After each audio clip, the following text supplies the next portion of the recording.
Hey, you've got this part of the video. You've got the live unedited edition Home Gadget Geeks Thursday night. It's the 9th of January, 2025. Mike Wieger is with me. Mike, Happy New Year. Great to see you. Happy New Year to you. Yeah, happy holidays, belated, and happy New Year. I think we only did this about 2 months ago, which is good. Well, I think we should make this, Feels more much regular. longer. Yeah, Feels it much feels longer. it feels like a long time, but really good to be back. Good to see you. No, good to have you back. Yeah, we went a stretch without you, and then I think getting you scheduled a couple months in advance. Yep. Just saying, hey, what are some dates that'll work out pretty well. But great to have you back. No, I tell you what, November and December to me feel like 6 months. Yeah. I with 4 weekends and 2 weeks, right? with did you take time off around the holidays? Did you? I didn't. As you know, as my job progresses, on mergers and acquisitions, people oftentimes want to close their deal on either the last day of the year or the first day of the year for tax purposes. Usually the first day of the year. Right. So I was joking with my boss. I'm like, can I take my Christmas and Thanksgiving break now? Now that we got all those done, so I'm kind of finally coming up for Mhm. air. But we worked through the holidays on our side, unfortunately. But still got some good time with the family, and I always like having the Christmas on a Wednesday and New Year's on a Wednesday. It's kind of nice, kind of breaks up the week a little bit. Yeah. So yeah, and then we got a surprise holiday today. The way we work is when Oh, the right. stock market is closed, we're closed. Right. So with the Jimmy Carter Memorial Day today, Yeah. we had the day off. So yeah, it's getting better. Well, that's good. Yeah, we didn't. We had a MLK day already planned and scheduled. Of course, with the holiday, we wanted to do it before that, coming up here a week from Monday. So we had a guest speaker for an internal session, but we were on. I was scheduled to speak at a university today, and they called me or they emailed me this morning and were like, "Hey, we're closed today. Could you come tomorrow?" So I shifted things around and we'll head to Lincoln tomorrow. But yeah, Joe, good to see you. Justin, thanks for coming out. Yeah, for those of you, a day of mourning, I think is what we're calling that here in the United States That's for right. former Yeah. President Jimmy Carter. And yeah, Ken is right, Mike. We are. I am getting a little clipping from you now. Just it's loud and then soft. I thought we had that. I thought we had that figured out. I think I'll But fix it now, and we'll see if it gets any okay, better. okay, But yeah, let me know in chat. Just say clipping again, and I'll yeah, mess with it. yeah. If it's So still far, like so that. good. Okay. That sounded a little bit better. Good. And good to see you guys out here this evening. We'll get started here in just a second. You drinking anything? You got soda, water, I got a anything? nice big water in front of me. Just nice big water. We're still It's still good. on the trend from Still last staying. October so till now. So about 15 months. It's been Nice. great. It's been Good job. fantastic. Yeah, good job. Mhm. Good job. It's really better for you. I Yeah, I feel so much better. yeah, That, it's that just was what it did. 1 month turned into 3 months, and yeah, then I was like, I feel so freaking good. Why go back to it? So yeah, it's just been yeah. something that's stayed. No, right on. That's good. Well, I'm not. So I have a Yeah, I have a little good. balconis here, a little Texas Ooh, bourbon. I Yeah, will live little Texas vicariously through bourbon. you. How's that? Mm. It has quickly become my favorite.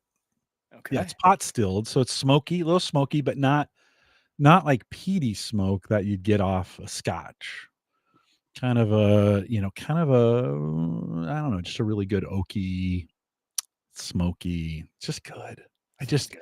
and Sounds really good. they only age those things because it's Texas. They only age them for 2 years, maybe 2 Okay. and this is supposedly the last of their bourbons. They're gonna be making a single malt from here on out. Kinda they're getting out of the bourbon market for whatever reason. Do you taste any difference from only a 2-year aging compared to the longer ones? Well, so in with a one, it's pot stilled as opposed to column stilled, so a little bit of a different process, and then Okay. yeah, in Texas, the temperatures fluctuate so much that they can get aging a lot faster than they can in, like, Kentucky, where Kentucky's Interesting. faster than Scotland, right? Because Scotland is rainy and cold all the time, right? Right. So a 15-year Scotch might be a 7 or 8 or 9-year bourbon and maybe a 3 or 4-year Balcones out of Texas.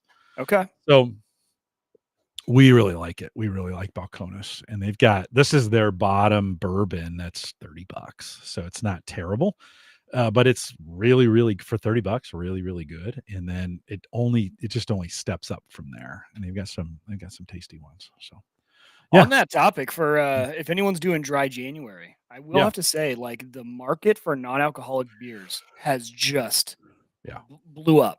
And we went out to Jay Gilbert's for our anniversary, and I was like, "Hey, do you have any NA beer?" She goes, "Yeah, I have one. I don't know the brand, but I'll bring it to you." And I was like, "This is amazing. What is it?" And it was the Sam Adams NA seasonal. Yeah. They had their seasonal NA. It tasted amazing. So if anyone's trying to power through dry January and you're a beer person, these NAs, Athletics, are a really good brand. Sam Adams.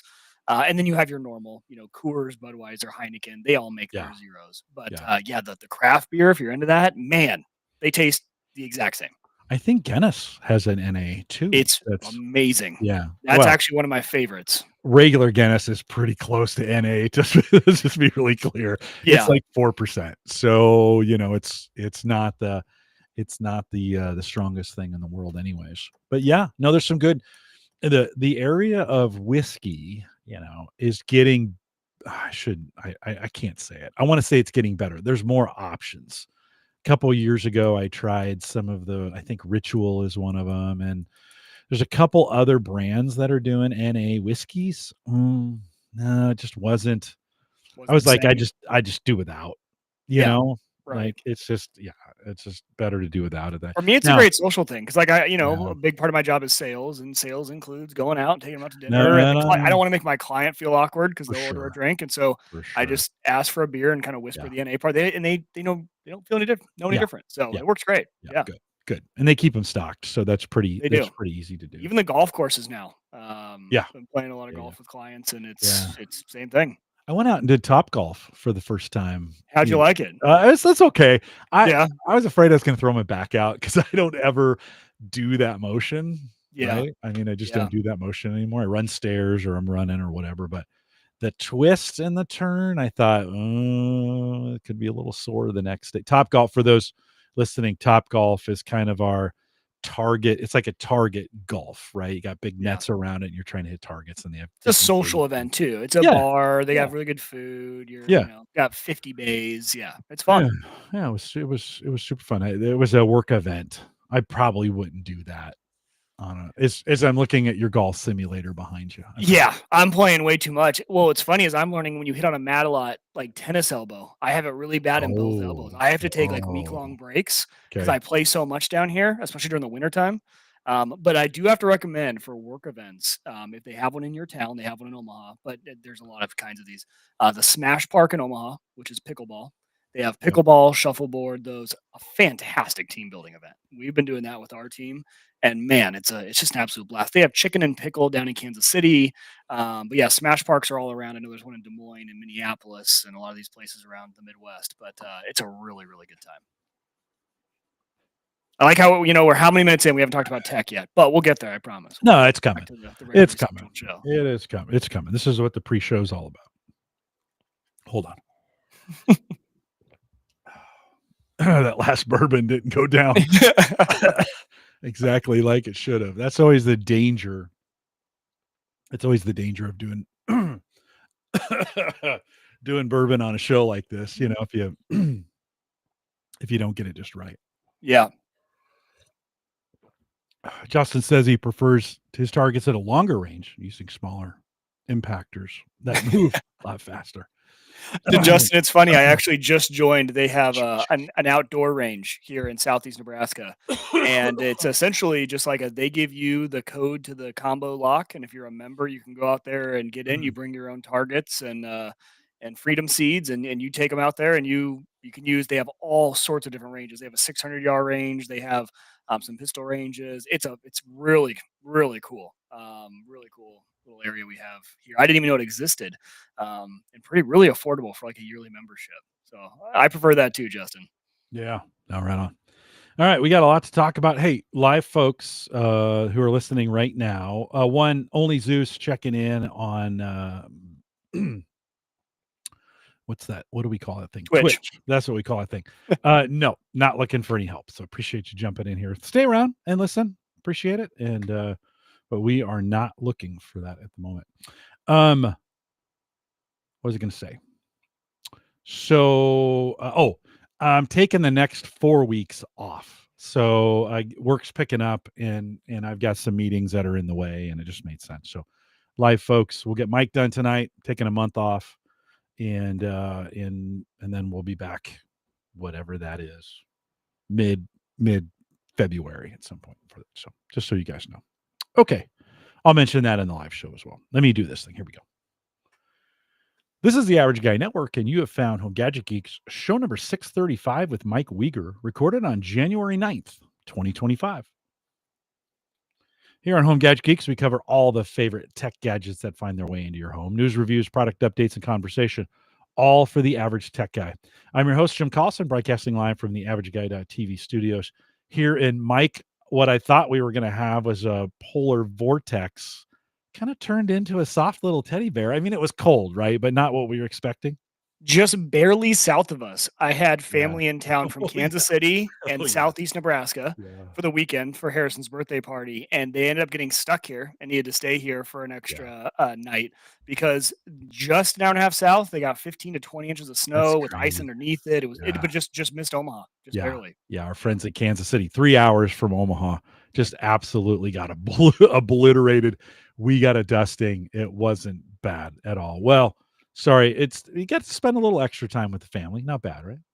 Or Never maybe? bad, never No, bad. okay, that's good. Yeah, you're publicly saying that. So just keep Exactly. My in-laws are fantastic. I love they're being awesome. They're the best. Of They're the course, best. They are the we'll best. Yeah. we'll post this show with some world class show notes at theaverageguy.tv.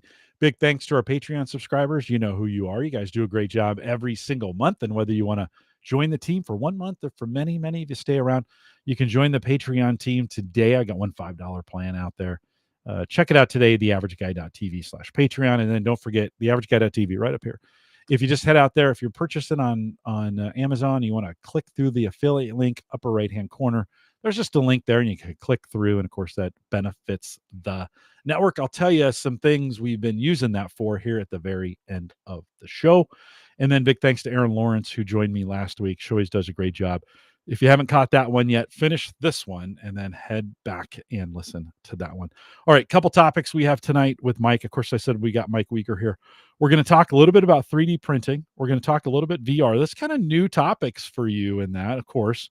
Yep. So a little VR. We're going to talk about, does one server rule them all for you? This is a reoccurring topic for you. Yeah. And then I'll have at the very end of the show, I'll have an update. I've been installing a whole home generator. If you talk to me on a regular basis, you've been a part of this. But for some of those of you, I got an update on that and some things I've learned through the process, and we'll get that done as well. Mike, welcome back. Good to see you. I appreciate it. And Jim, I'm getting so rusty that when we did the pre-show, I forgot that we do pre-show. I thought we were in the live show already. Everybody thought we were like, and so I was like, and then you went like, oh, I need to start the show. And I'm like, oh That's right. shoot, I'm so rusty. I forgot about It that. has So been a yes, while. great to be Yeah. here. Great to be back. Happy New Year. Good to see you again. If you're new to Home Gadget Geeks and you go back, I don't know, a couple years, how long have Oh. have I let you take in a hiatus for? 2 Oh, years for the now? hiatus. Yeah, probably Yeah. about 2 years now. Okay. Yeah. Yeah, Mike joined me for 5 years, 6 years, maybe, Yep. in the 6 middle years, I there. think. So those 3, 4, and 500 shows, something like that. 4, 5, and 6. Anyways, doesn't matter. He is back. We're going to talk a little bit about 3D printing. Dave McCabe was on a couple weeks ago, 3, 4 weeks ago. And of course, he's gotten into the CNC and 3D printing and some of those kinds of things. But you've been working on a special project, which sounds super cool. How Yeah. have you? Because listen, I can't find a reason to own a 3D printer. Right. Even when Dave was here, I'm like, I'm still not going to get one. I don't know. Maybe you'll convince me. What are you guys doing? Yeah, what's funny is I got a 3D printer a year ago, and Jim, I was kind of like you. At first, you just start printing all the random stuff you find that just looks cool. But sometimes it ends up being you're just printing junk to print junk because it's kind of fun to print, right? Yeah. So I have found a lot of really good uses for 3D printing around the home. Little custom shims for sofas, for that drawer, that pesky drawer that's kind of off center, like those sort of items. Actually, some guys at work are always asking me for random things. One of them just got a brand new Tacoma truck, and apparently it's a known issue with the Tacoma truck. The glove box is slightly tilted, and someone designed a little spacer, essentially. He's like, hey, would you mind printing this? I found it on a forum. I'm like, yeah, sure. So there are some cool projects like that. But here's what's kind of interesting. Here's a project I've been working on is when I was a kid, my dad had invented a board game. And this board game is essentially, think of a city builder game. It's a board game, city block, with 9 tiles that are the size of Duplo Legos. So the larger Legos that the younger kids play with, Yeah, yeah, right? They're a little bit yeah. bigger. Duplo. So he Yeah. had invented this game, and essentially the toppers of these games, like the top of the city, the top of the buildings, he had just cut out of like foam, and so like he had put foam on top of these Legos, and he had made this game, and it was one of the most fun games I'd ever played.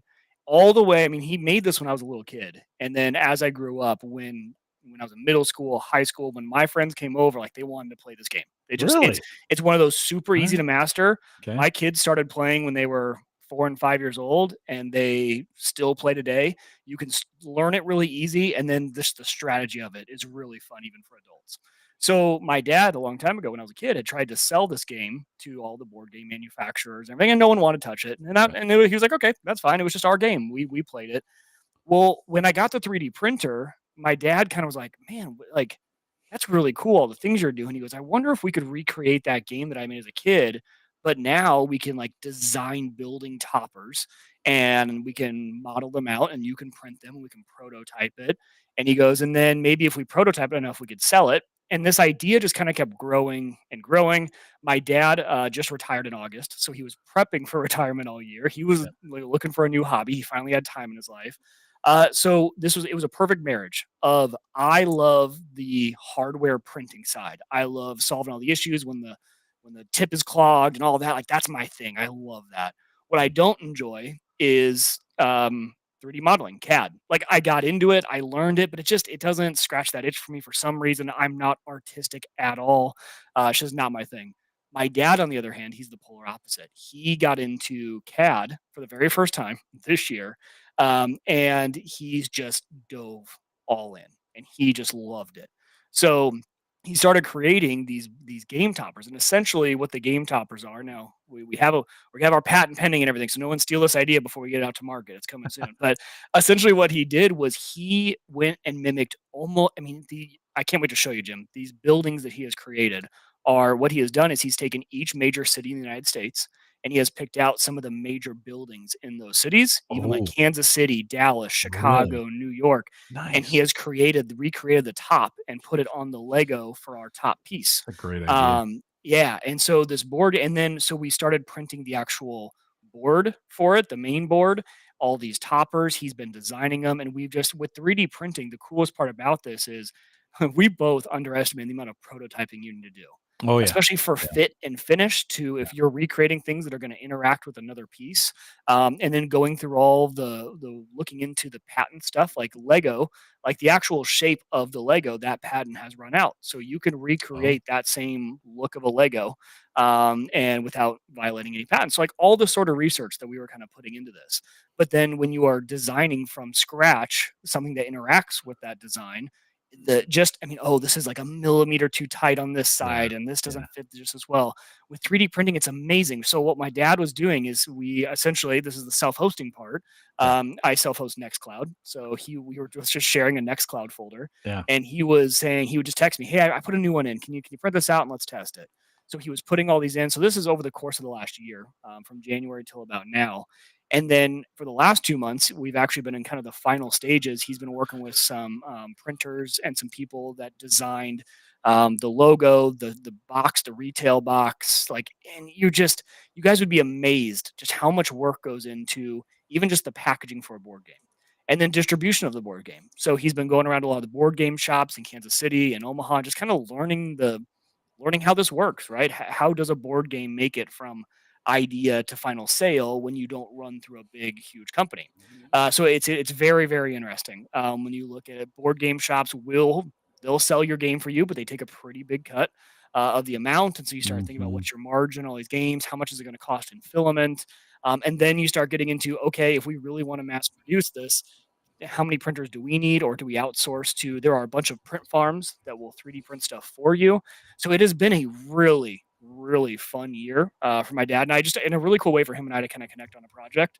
It's something we just every time we're together now, we're brainstorming new ideas, new buildings, fit and finish of the prints. So yeah, so we've been doing that, and we are like literally probably a few weeks away from the website going live and people being able Nice. to order these. So we've been doing a bunch of we've been getting the board out, and like he took one before he retired to his office and left it there, and they all played it, and now it's in their break room. I'm taking one to work this week, and we've had all the families at Christmas time and Thanksgiving play it. So it has just been such a fun ride. And 3D printing really opens up the world to you're not at the whims of some big company being able to Yeah. prototype your stuff. Yeah. And we even had looked into, the difference of one of my dad's actually former clients was into injection molding. And okay, so if you want to injection mold Um, these, you would just be shocked at the cost of just the prototype of an injection mold just to make the mold yeah. for one of the buildings, Yeah. thousands and thousands and thousands of dollars. Whereas 3D printing, 50 cents, right, to print Yeah. it. You buy a printer, which is $1,000, and then you just can prototype to your heart's content. So we've been doing it the long way, and trying to do it just from kind of bootstrapping it along. But Yeah. No, it's been that's a cool. fantastically fun project. That's cool. What we ought to do is next time we have you on, we ought to show some of those things. Yes. I wish That I had some on my desk. I usually do. I just gave him a box of all the prototypes that we had. I usually have some of the pieces. I think you guys will be absolutely shocked when you see the level of detail. Maybe I'm just like I'm biased because he's my dad. The where he went from never having touched CAD to these buildings looking like a professional does them yeah. Yeah. is absolutely wild to me. It's wild. Well, it kind of speaks to the when you find a passion, you find something you're good at, and then you got a real use case. This goes back, 3D printing for me. I don't have a real use case for it, and I'm Right. just afraid I'd get it. We're going to talk about VR here in a second. I'd get it. And that VR headset is literally sitting. I can see it from right here. It's been there for a year. Like the other day, I took it down and put it on, but it is that you got something. When we had Dave on a couple weeks ago, he's printing things that matter and that he's selling on his Etsy page, right? And Yes. for you guys, I too, I am like you. I don't details are not my gift. I get frustrated with them. I'm more of a big project. Let's get things going. I like doing. Like I would be the guy who would set up 20 of these printers and then figure out the most efficient way to get them all printing all at the same time on a print farm, right? Exactly. Yeah, Yep. You and me are the same yeah, that way. yeah, Yeah. yeah, yeah. So it's kind of So, the perfect yeah, combo, and because yeah, we were yeah, even joking, I was like, yeah, "Dad, you can, why don't you just?" Because like I have to go to work every day and all this stuff. You have time. Why don't I just? You can take the printer. I'm not using it for too much outside. He's like, "I don't even want to touch it. Like I don't like that because you always tell me, oh, three of yeah, them failed when we ran yeah, it because X, Y, Z, and you had to scrape it all out." yeah, Yeah, I kind of enjoy that yeah, side of it. yeah. No, cool. Okay, well, we'll catch up next time we have you on before we leave. Before I let you go tonight, we'll schedule another night out maybe. Yeah, perfect. And get you back in, have some pieces. You can talk a little bit about that. That'd be kind of cool. We'll Yeah, also throw that link in our Discord group if you haven't joined that yet. theaverageguy.tv/Discord. Just jump in there. It's a super nice group. Nobody spams you there. I moderate pretty. I have a pretty heavy hand. I haven't had to ever use it, just to be honest, because it's such a great group. So jump in the Discord group, get the link. We'll I'll also we'll promote it here. So if you listen to the podcast, you'll wanna do that. yeah, that'd be great. I think Super cool. everyone Okay. in this community Alright. would absolutely love it.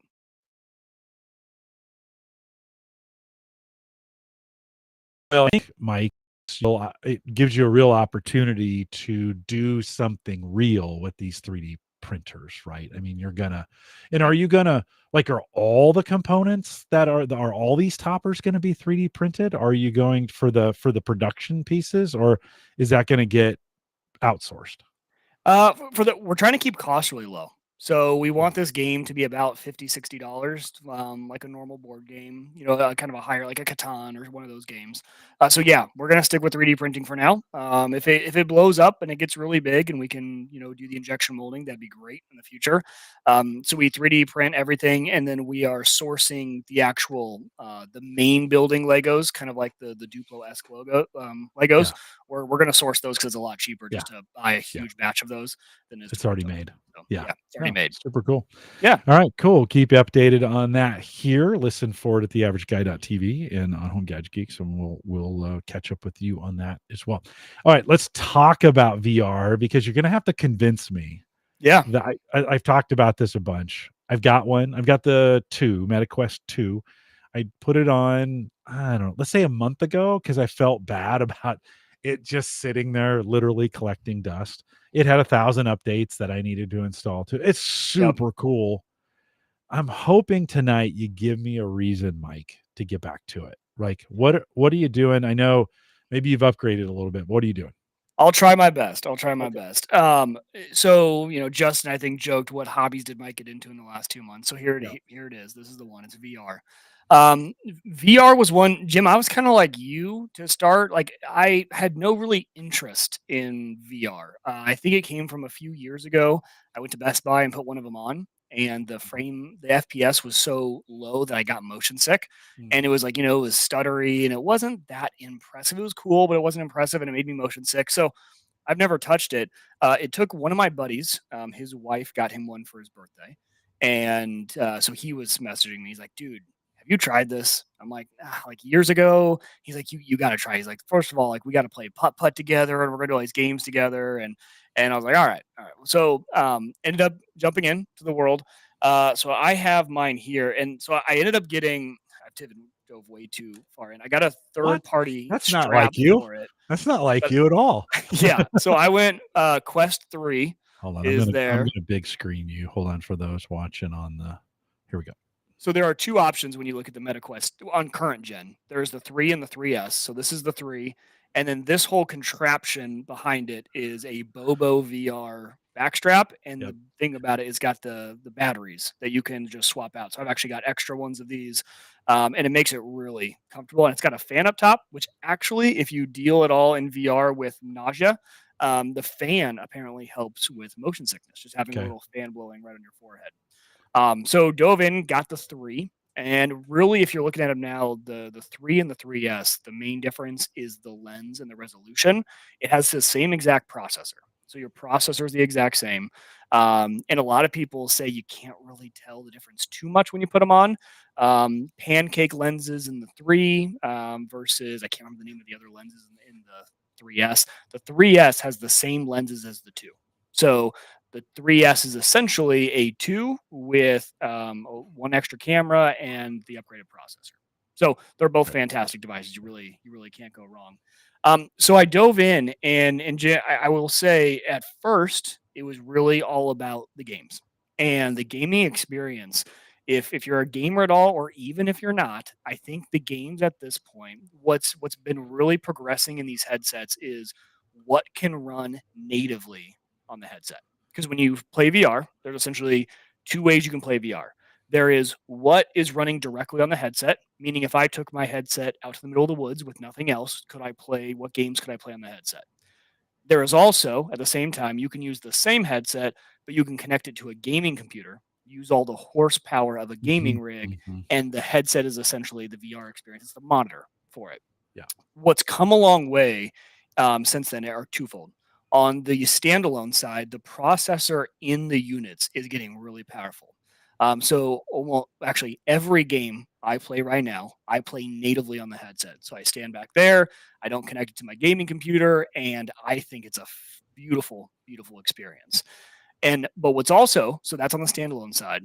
On the connecting it to a gaming rig, what's gotten better there is the wireless technology in Mhm. there. So they've gotten really good. You used to have to run, I have the long cable here.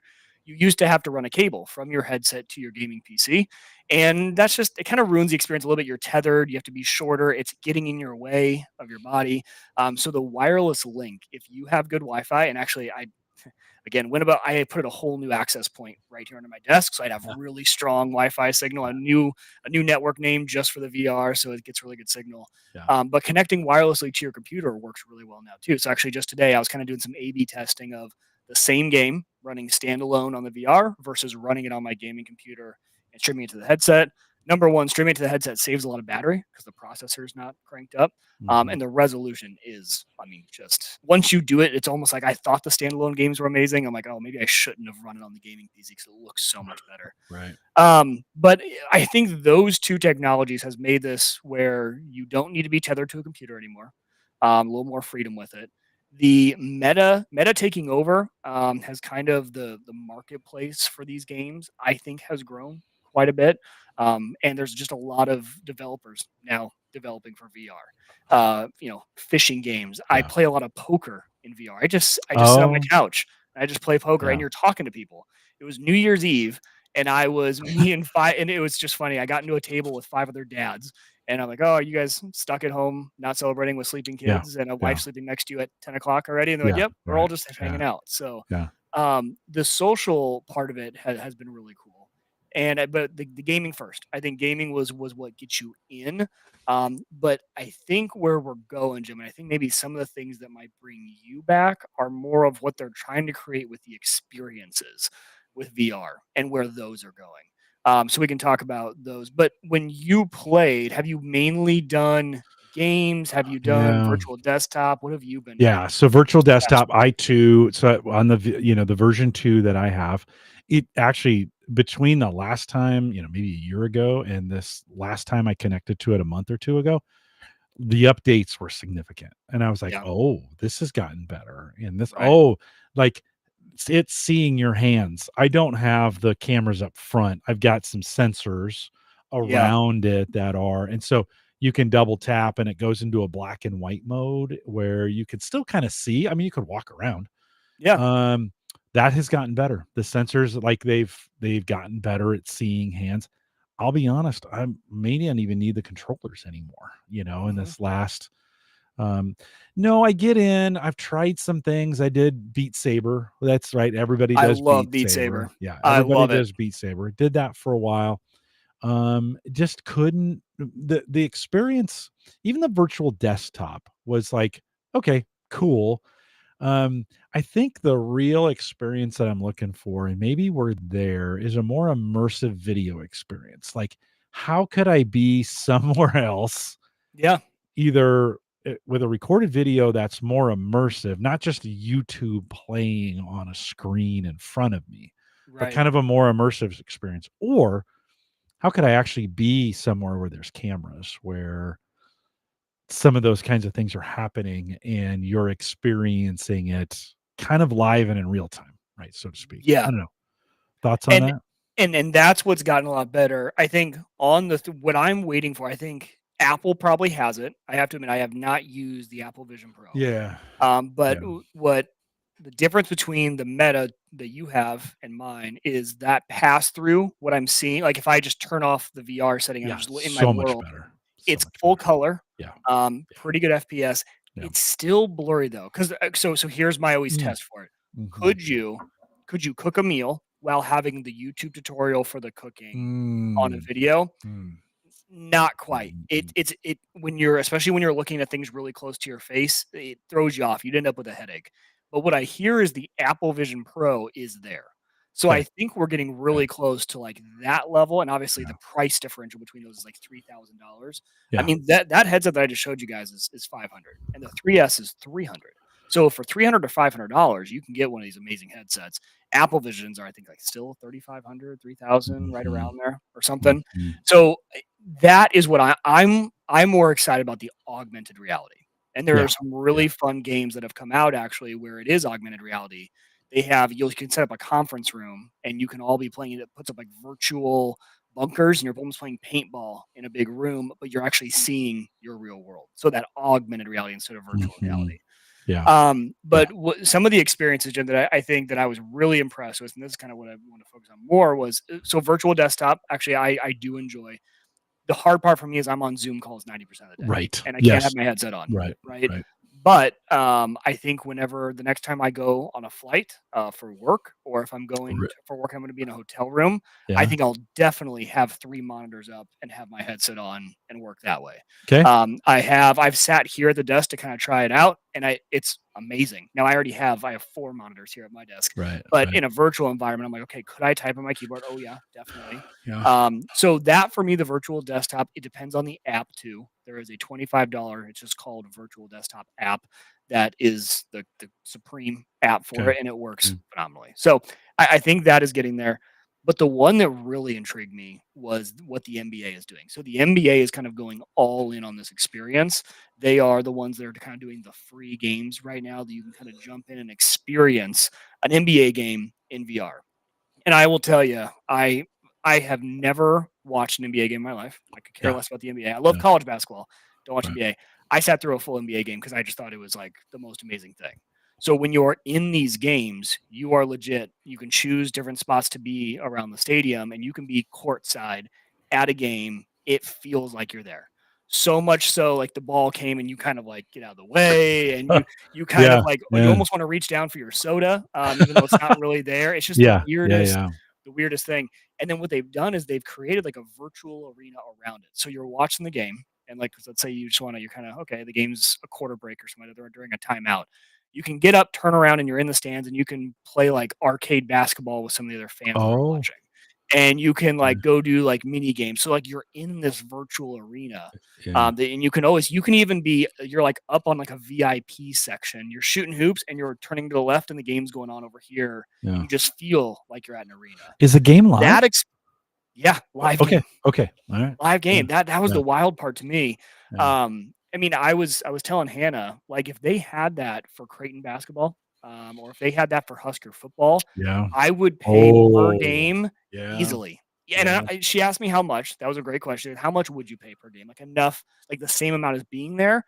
And I'm like, maybe not the same amount as being there, but I would pay probably $15 to $20 per Yeah. game, Yeah. to Yeah. watch it, like a Yeah. pay-per-view thing. Yeah. I would buy a season pass for sure.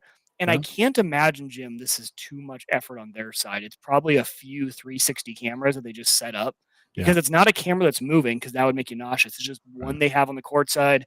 They have one kind of behind one of the hoops. And that's it. So I'm like, if they can make that experience good Yeah. and have it just be more mainstream, Yeah. I could really, so there is an app I think that's trying to do that. It's called X Stadium. And X Stadium is essentially trying to be your one-stop shop for all VR live sporting events. And I think that's really going to take off. Yeah. I'm excited to try concerts as well. I can imagine a concert experience would be really really cool in there. Now, of course, is it going to be the same as being there? No, and you're not going to pay No. the same price. But the experience alone is just that mind-boggling and that Can cool. you see other people? Like, is there in your fan area, like you and I, could we be on a headset Yep, in the same fan area, and we can be turning to each other and talking to each hearing other each about the other? game, Yeah, that'd be cool. That right? would be the way I Yeah. do it. I'd never do it alone because that'd just No, be boring. I don't even watch TV alone in front of my computer because I get too distracted by other things, you know. right. But if I was like, "Hey, Mike, let's do the Husker game together," Yeah. and we could show up and be sitting there talking to each other during the whole game. Yeah. Yeah, I do And that the for best sure, part is us talking to each for other sure. isn't disrupting anyone around us, like in Right, a real game, right? right, We could right. treat it more like Yeah. a social thing. I Yeah. mean, and I know. So to go back to gaming real quick, another kind of favorite area of VR gaming that I have loved, and me and my friends have loved, is board games in VR. So there are some really, really well done. So like Demio is one of them. Demio is kind of like a Dungeons and Dragons, kind of like dungeon crawler type board game. And literally, the environment you're in is a basement that you'd reminded like in your 90s or 80s basement. And you're all sitting around this table, and you're totally immersed. So me and my brother-in-law last night were playing Demio. Settlers of Catan is another Oh, one. yeah. There's Yeah, VR yeah. Catan, Yeah, yeah. Yeah, and yeah. talk about where these individuals who don't live in my same city. I would love to have a board game night. We used to play board games all the time in college, and now it kind of gives us that experience again of, hey, do you want to hop on and play a board game tonight? And we do, and it's just super chill. We both sit on our couch and we're just chit chatting like the good old days. And the audio quality when you're talking, it sounds like they are with you. It's Yeah. very surreal. Does the 3 have the speakers kind of on the side so that Yeah, it's not there, you don't have to wear earbuds, or you it's not a don't. can? Yeah, you Yeah. can wear cans. It's got the headset port, but they're essentially the strap goes along the side, and they're in there. So it's kind of nice actually, because I don't like wearing headphones for a long period of time. Okay. But I'm amazed how much spatial audio they're able to get out of those Yeah. two speakers. It's kinda I mean, when crazy. I'm in shooting games, I can tell they're above me, they're below me, Right. right, left, behind. They did a really, really good job with I'll the have to audio. connect with you at some point. Now that you're in your Yeah, meta space, yeah, I'll need to connect with, because to be honest with you, what I'm missing is friends on that. And yes. I tried logging into the various, wow, Metaverses, the rooms. worlds. Yeah. Yeah. Like, it Oh, was just right. It's still pretty awful, right? yeah, that to me, the quote unquote metaverse that everyone keeps talking about is awful. Yeah. And maybe, Jim, I guess if we're fair, we're too old for the metaverse. When I get Mm. in there, I feel creepy because it's a bunch Yeah, of like kids, yeah, and when they all talk together, but you can tell by the sound of their voice they're kids. I'm like, this is yeah, just yeah, yeah, it yeah, that was actually, I mean, I actually do want to get a second or third headset for the house because me and my family, we love playing mini golf. But right now we're just taking off the headset, mm, putting it on another person, putting it on another person. I'd love for us all to be able to play because when me and my online buddies play virtual golf, it's a blast. I'm like, I would never let these kids have unfettered access to that metaverse. Just the yeah, things, I mean, yeah, the places you can yeah, go, the comedy clubs, and all this stuff. It's just, yeah, the metaverse is not my thing. Yeah, not yeah. my thing. Justin, says out in chat, he said, "Need to get need to see if you can get a virtual cigar club going." And I said, "Yeah, that's a great idea, or whiskey." Like, Yeah, Mike, that actually may be, think about whiskey tastings. And yeah, sure, you could get together with people on camera. We could do it five-way camera. I've done that before. I've done virtual cigar sessions with folks on camera. But imagine the virtual experience. Now, cigars in VR, your VR is going to end up smelling like cigars right. forever. At that once you do it once, that thing's going to stink. But yeah, no, that could you? I mean, for some of those meetup environments, right? I Yeah. mean, that may That's what the be whole VR chat app is for. So yeah, there's an app, someone made an app called VR chat, and people create these massive worlds that you just go to hang out in. And that's where, Jim, my thought is actually what made this click, and you kind of alluded to it, is having friends. yeah, But the board game thing, I am people love FaceTime, right? When FaceTime came out, it was, oh my gosh, I can have a face-to-face conversation as close as I can to a yeah, real face-to-face conversation with someone who's not with me right now, right? Cities away. VR took that to the next level because now me and my buddy are playing golf together, and you kind of forget you're not actually with each other. It's kind of weird, even though I'm not seeing his face, right? I'm not seeing his real face. I think the next phase of this, I mean, technology will progress where I'll actually be able to see him in this virtual world with his actual face instead of us just having like a cartoon face yeah, on. yeah, They'll figure that out, right? That'll be yeah. something. That's got to be And that, close. yeah, it's The got to the be whole the close. whole facial stuff, I mean, the fact all the AI stuff that we're doing with facial stuff, we gotta be close, right? Where Mhm. it's not yeah, it's just closer. It's closer to your actual body. It's you just represented there, like, Yeah, yeah, and, yeah, but like may with the poker, with the maybe board a little games, bit it's better. just what I Yeah, yeah, what I like is it's taking things that I would normally do in the real world and allowing me to do it virtually with the same friends, even though they've now all moved across the country. yeah, That's been my favorite part about it. yeah, It's FaceTime on steroids for me. yeah, And then you add in the virtual desktop and like the live gaming experience of watching yeah, an NBA game or a football game. yeah, I am pumped for that piece to take off yeah. and go forward. Justin in chat says there's a whole body scan avatar creation, places now. And this is, this was one of those areas, well, he continues to say you can go in and get scanned to make a digital twin. This was one of the things early on I got in, and these avatar creators, I, I don't want to I don't want to create my own avatar. Like, you go through all the hair colors and okay, mustache or beard or whatever, and you create this version of yourself. And I don't want that. I actually just want to give it a couple pictures and Yeah. say, here's what I look like. Now make a avatar for me.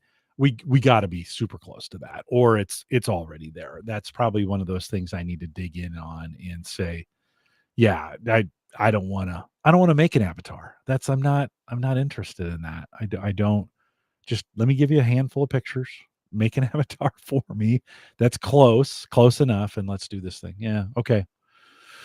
All right, well, I you talked me back into it. You may see me show up. We'll have to figure out how to connect show now up. that you're into it, at least now that you're into it for the next couple weeks. You're right. Yeah, yeah, yeah. And then we'll be back. No, yeah. Well, and that's what my wife was worried about because I told her I was going to order the backstrap for it. Yeah, And she's like, "Are you sure this is going to stick?" And I'm like, yeah. I think I'm so I can't tell. I can't tell. No, It's new hey, to me, yeah, no, but right on. yeah. I got Yeah. enough friends that are into it, and Yeah, there's you have to enough.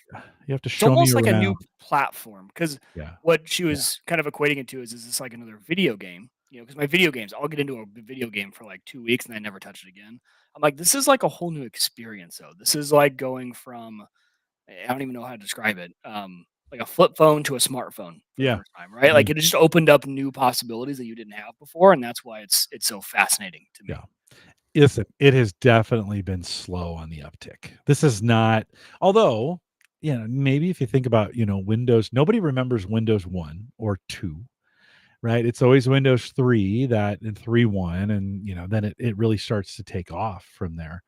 But we're in an environment where think about Apple's got some stuff going on. Of course, Meta's doing some stuff here with this. We're seeing some different, I mean, they're experimenting with all these different ways. I think, Mike, if I could jump in and really do this, but virtually with the Yeah. headset on, where it's me talking, you're seeing me, right? You're seeing me talk to you. Yeah, I don't listen, the reason I bought it is I thought maybe there'd be some podcasting applications. If you and I could stream our virtual connection into the podcast and show people what it's like in there, and we did a podcast that way, now that's kind of interesting, right? Yeah, and that would be okay. We've got to do that for a future episode, just Okay. for one, Yeah. because it would be super easy. Yeah. Because you can cast from the device to your computer, Yeah. and then you just screen share, Screen right? share Use right into OBS, StreamYard screen here, share, and it will or pull it in. Restream. Yeah, I'm using Yeah, Restream now, and we'll but just yeah. pull it in. Okay, well, we'll have to That would be totally that would get me interested of like, hey, could we do a podcast in a way where you and I in a virtual studio, we're on our headsets talking, and then what can you do differently in that scenario that you wouldn't could could this would be always be interesting. Could someone come in and join it as an audience member watching it virtually? Oh, that would be You interesting. know? So you could have you could be Yeah. streaming it 2D, but could you have a guest section where they could be sitting there, like in the old meetup days, type Yeah. thing. Huh? I'd be Okay, we got something to curious, work on here. if you are a listener, if you're in our Discord, do something, put like someone make a comment and everyone like it for if you have a VR set. I'd just be curious how many of our listeners have a VR set. Yeah, Because man, doing that would be a live session. There's got to be someone who's doing that, right? You're yeah, you're podcasting from we'll just yeah, call it the metaverse, and you yeah. can bring in guests. That would be cool. I think you're gonna have to have a modern headset for like I'm on the very edge of being out of this because the 3 has been out for a while. The 2, I think, still works in a lot of ways. They're doing It some does, things yeah. to make it work. But yeah, love to hear from you on that. Jim at theaverageguy.tv. If you got questions, jump in the chat or the Discord if you want to check that out as well. Mike, anything else you'd add before we talk about one server to rule them? The chat room's already moved on to that, by the way. But They have. They're getting any, ready. any Someone other said thoughts with Unraid VR? Yeah. 7 was just released a few hours ago, which now it's taking me every ounce of me to not go click update Oh, I while we're know. doing this podcast. Yeah. Yeah. I had a drive go bad. We'll talk about that here in just a second. Anything else you'd add to No, I'm just it's one of those where I'm convinced now that it is a viable thing Okay. that's going to Okay. continue. This is not like 3D movies, right? 3D movies were super cool for a period of time. Everyone wanted to have a at-home 3D movie setup, or you'd want to go see it, Yeah. and then that kind of just fell off because it wasn't that great of an experience. Right. I don't. I equated VR to that a while ago, and I think this is here to stay, and it's only going to Yeah. get better as we keep going. Yeah. I watch a lot of YouTube. There's no reason I shouldn't have the headset on when I'm watching YouTube.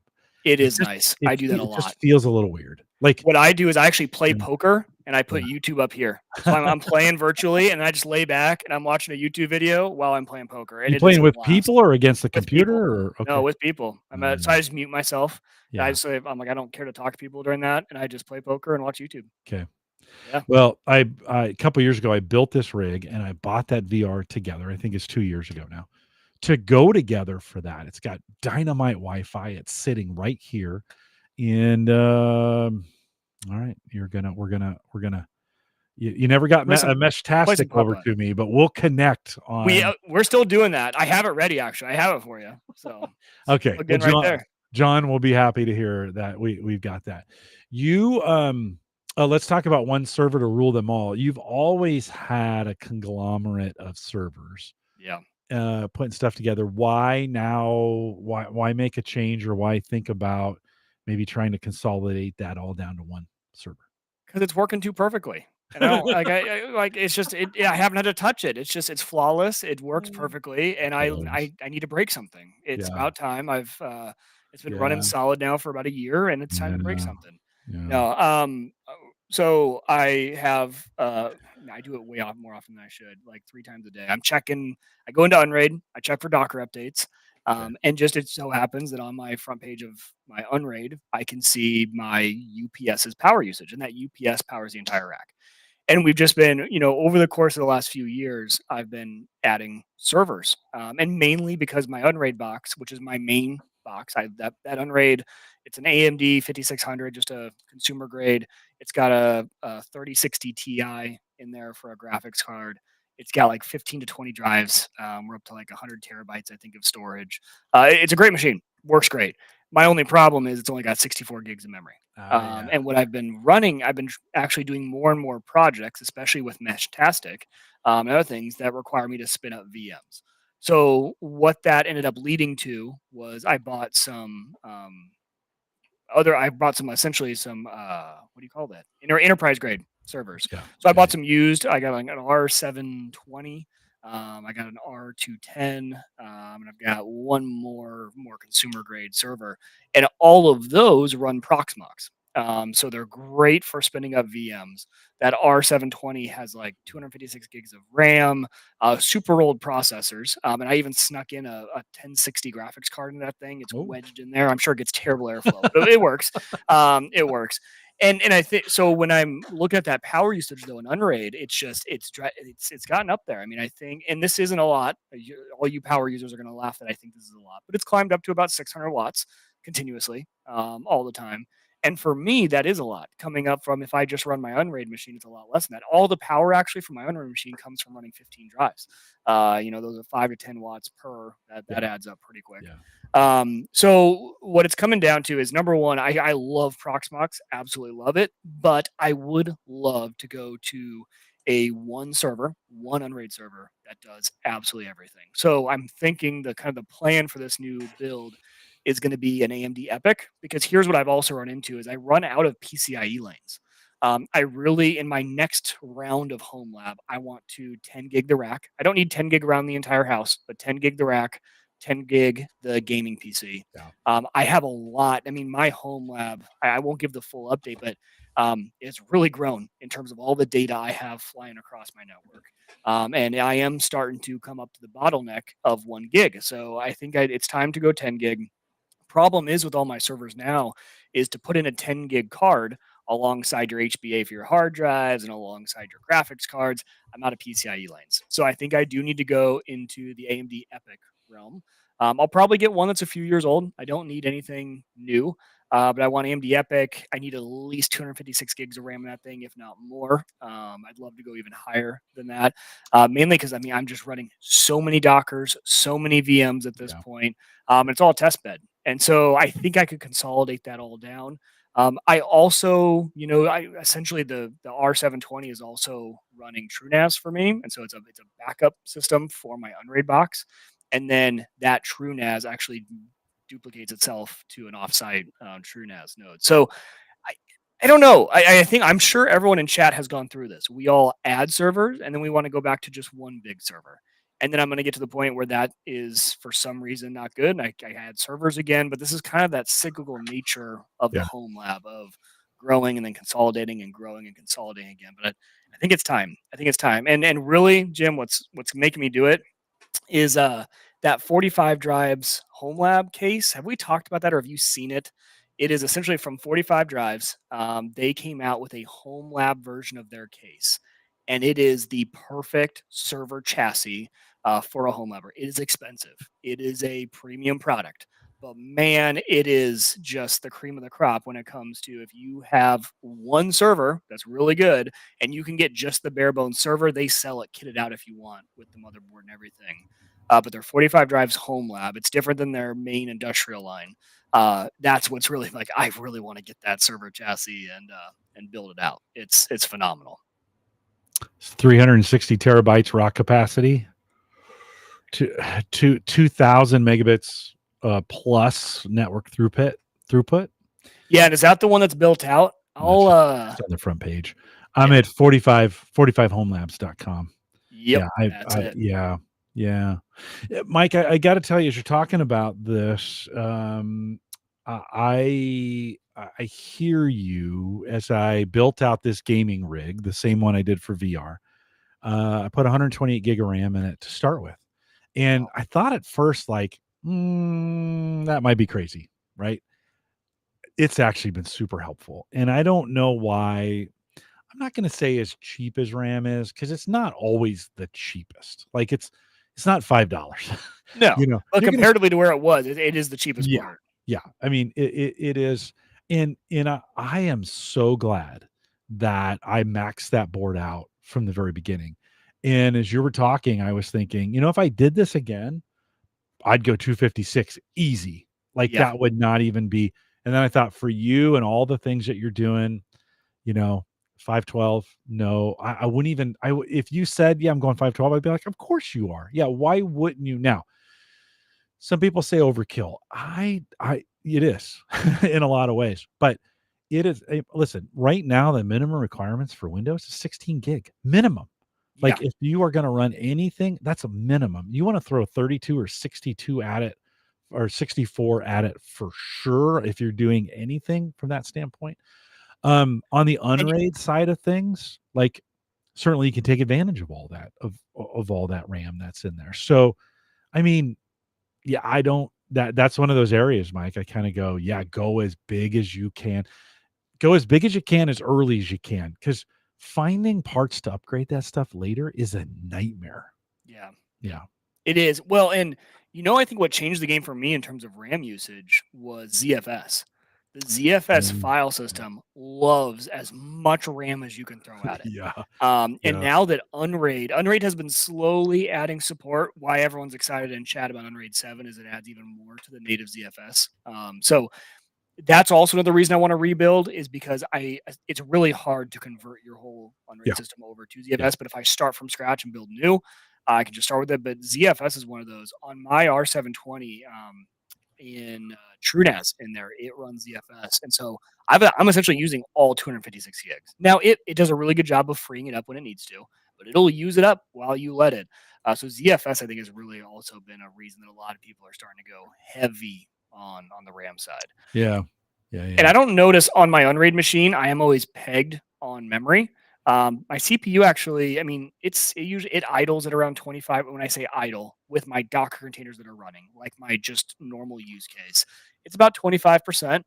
It pegs up whenever TDAR fires up to transcode a video, or if it needs to move some things, or if it's running something. But so processor for me isn't as important. It's mainly PCIe lanes and a large amount of memory. And I think for that, AMD EPYC will be probably a good way to go on there. I think I'm past the point of consumer grade CPUs for my server. Have you priced it out? Yeah. What do you think? The problem is I also want to get 100 terabytes of hard drives, and that's what racks it up. Because here's where you get stuck, and this is where I always tell people, if you're going to get into this home lab thing, really plan it out, because now I have an 80 terabyte array in Unraid. Right. I have nowhere to move that data to. I don't have an extra 80 terabytes if I want to move this back and forth. If I want to, for example, I would move it all off, switch to ZFS, move it back. I don't have any way to do that. So I'm going to have to do something. But we're probably talking $1,500, $2,000. That's kind of what I'm thinking. Not terrible, but not cheap. Not 10,000. No. But to be honest, that store, just the chassis of the 45 drives, is $900. Yeah. So I was budgeting about $900 for that, and about another $1,000 for CPU, motherboard, and RAM, essentially. Drive prices have come down in the last year, so you can, if you go use drives, you can get some really good deals on those. I'm up to 105 terabytes here across two. How many terabytes? 105. Oh, dang. Yeah, sorry. They're all full of of plots for Chia, but Okay, I was wondering if that was still going. yeah. Okay. Listen, I've Tony had said in the chat, he says he's gone minimalist. But if learn to recover from backblaze can be a pain. I found that out too. I've actually taken all my backblaze stuff down and well, I haven't quite closed my backblaze account yet, but there's nothing there. Yep. And I'm kind of getting to the point with my own data. It's going to live somewhere else, or I just don't need it for the Yeah. most part. I mean, there's so much data we don't need. Now, every time I say this, I get a bunch of crazy like no pictures. Yeah, I get all that. Videos, I get all that. No, I get that. You do what you want to do. I'm not keeping any of those things. I don't. I take very few videos on my phone. I don't do any. I'm just different that way. But yeah, I and this is the first time I've counted up all those drives. I just recently added 20 more terabytes to it. So 105 is what I'm at now across two I machines. got to catch up. See, And mine's all full of Linux ISOs, so yeah, that's what yeah. No, no, no, that's what right mine's on. all. But No, right on. And I'm what running I some will VMs on that box, right? I'm running some VMs on it through what's Microsoft's version? Why can't I remember that? Doesn't matter. Running them on the Microsoft side. VirtualBox, Yeah, is it no. VirtualBox? Nah, it'll No, come to me in okay. just a second here. But vSphere. yeah, it's just helpful. Yeah, no, it's just helpful to spin those to be able to spin those up and do some things with them and shut them back down when you don't need them and have some space. Yeah, you were going to say something. I cut you off. Yeah, no. Well, Justin asked it in a funny way. He said, "How much data do you need for anything not coming from the R's?" The I would probably need only about 10 terabytes. That is the thing. Those Linux ISOs really do add up. That's what builds up the most of those terabytes. But but the funny part about that is though, I don't need all that stuff backed up.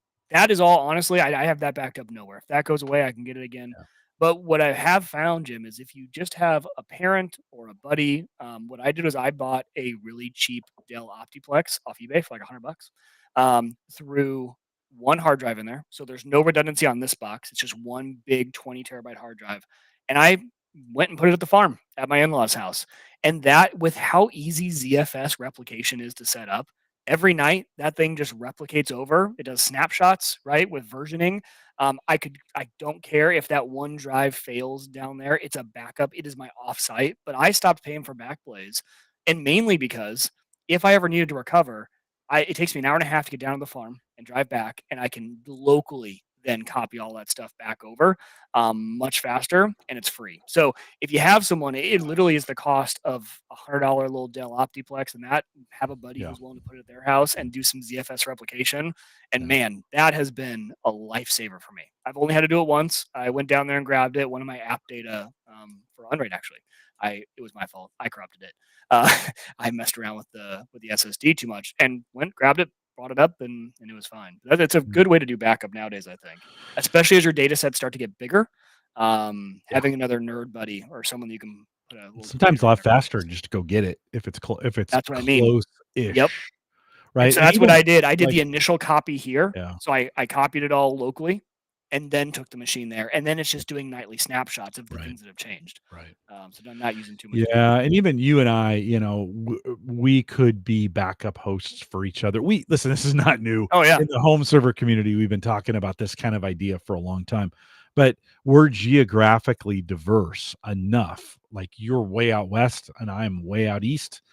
And usually different things are happening. Like if you're well, this happened this summer. Your part of town got decimated by a tornado, right? Bellevue, nothing. Nothing. But Yeah. we've had times, Bellevue, we got crushed with some hail and not for you guys, right? We've had flooding on this side of town and we've had flooding on your side of town. But we're geographically diverse enough that we could probably we could probably host those things for each other. Oh yeah. Sherwin had asked Mike, and I'll ask you, how do you access your stuff when you're not home? He says home servers here, but we're thinking about your home server setup. Yeah. How are you coming in on that? Well, and Justin hit on it in chat. There is one solution that rules them all, in my opinion. It is the only one you should go to at this point, and I'm going to get flack for saying that from someone. Tailscale. Okay. Tailscale is drop dead easy. Essentially, what Tailscale is, it is your own VPN. but it does all the hard work for you. Meaning you don't need to do port forwarding. You don't need, a VPN server side that then, you don't need usually with WireGuard or however you used to do it. You needed to kind of set that up on a server. You need to poke holes in a firewall. So Tailscale is as easy as installing it on every single server you have. So I have, they call it your Tailnet. Then you literally just put the app on your phone, you put the app on your computer, you put the app wherever you need, and you essentially it gives you a new IP address for each computer to use. Your local address still works. So if you're using like a 10.0 whatever address in your local house, so I can still access my server there. But when I do it through Tailscale, essentially all my bookmarks on Chrome on my phone are the Tailscale IPs because I can just whether I'm at home, whether I'm on the go, it's just one IP I have to remember for that server, and I get to it. I think that is the easiest way. It has changed the game. And Tailscale has gotten that you can do a lot of stuff. You can do SSL certificates through it. You can do a lot of things with Tailscale. You can then, even with Tailscale, let's say Jim has his Tailscale account, I have mine. I could just with one click of a button say, "Here, Jim, I'm going to give you access to my Unraid server," and now he can access that through Tailscale. So it's dropped dead easy. And actually, that goes back to and Justin hit on it in chat that box that I put at my in-laws' house. It's Tailscale, right? And then all I'm doing is doing a ZFS replication from this box to that to its Tailscale IP. And no matter if that box is at home, there at the farm, it gets moved around, it's always going to find its way to the Tailscale network. Jim, I don't know if you have a different answer, but that's just I think that has No, I changed the don't. game. I listen. I stopped messing around with remote connectivity because of what you said of having to poke holes through the VPN Yeah. or through the firewall or setting up something. And I was like, I don't want to set up another thing. For the most part, what I need, I can get to without having to come back here. And I just don't have that need. I know some people do. And so I think this is a great way. It reminds me of before that got really bad is the team viewer days when Yeah. you could set up a team viewer account and then you could come in, put the team viewer IP address in or whatever, Yep. and come access it. Now that got hacked, and that was a terrible situation for team viewer. And now you But just use VNC and you plug in your Tailscale IP, yeah, right? Like that's the yeah, cool part about how that's yeah, gone. And to Justin's point, Tailscale is just a wrapper for WireGuard. They have taken the WireGuard protocol and they've essentially just put a wrapper around it, made it really easy to access. So you have the backing of WireGuard, right? The security of WireGuard when you're using Tailscale. yeah, So yeah. the only I guess to answer another part of your question, Sherwin, I still do have some that are publicly accessible through a reverse proxy. So I run a reverse proxy at home. Think of things like Nextcloud, or actually, I still do it with Home Assistant for some varying reasons. Mainly, I access a lot of my stuff from work, and I can't install Tailscale on my work PC. So I need to be able to do it from the web.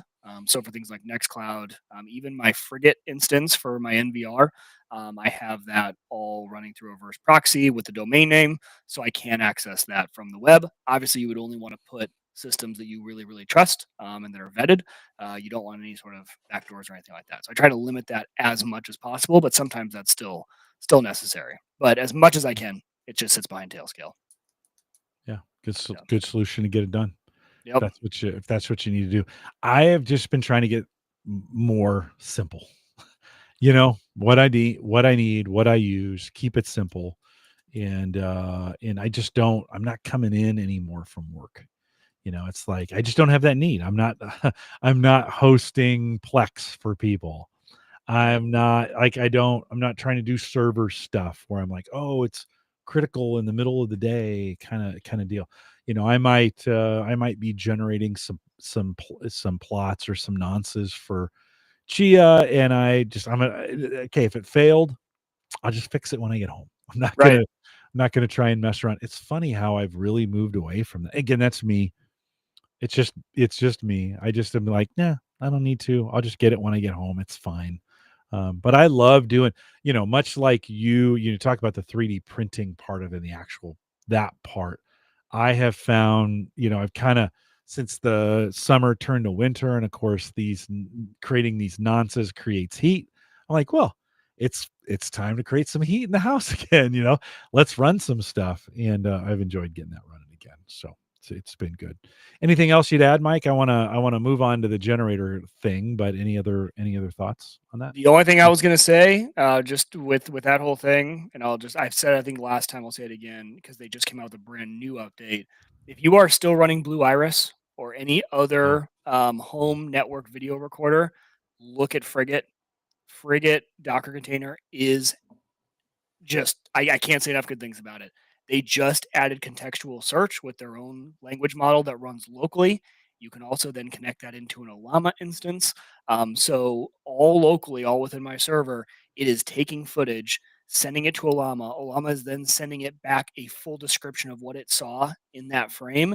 Then that fuels the contextual search. So you can search for like kids playing basketball, and it's all just showing up with my kids playing hoops in the front yard. Like it's amazing. It's phenomenal. yeah, It's free. Like so that was gonna be my only plug. If yeah, you haven't looked into it yet, look into Frigate. If you're into home security cameras at all, it's and especially look at the beta 4 of their version 15. And that's what I'm running right now. And oh my gosh, yeah. I can't say enough good things about it. I got a llama running last time, or maybe 2 times ago you were on. I can't remember. You were talking about it. I got that running actually on a Windows box Oh, of all nice. things. Okay. Now I bought the Mac Mini 4 or the Mac Mini, yeah, no, M4, there we go. I bought the Mini M4 to run that on. I haven't started doing that yet, so I need to get some things rolling on that. I'm a Ring customer, so I don't have as much access to my videos, but Right. I'm paying Ring $120 a year or maybe more. I You're don't pay like, for 2 cameras. You get yeah, two yeah, 4K yeah, $60 4K yeah, cameras and yeah. No, it'd be kind try it of fun. out. I need to get. I've been doing some crypto stuff over the last couple months, but that's pretty much settled down now. I kind of need to. I bought this M4 with that purpose, so I need to kind of Yeah. pull it out and start I digging think in. the barrier of entry for Frigate has always been you need to start with a config file, and sometimes getting your first one done can be a little Mm, daunting. mm. So, if anyone wants to hit me up on Discord, I'm happy to send you my config as a starter for you guys to look through.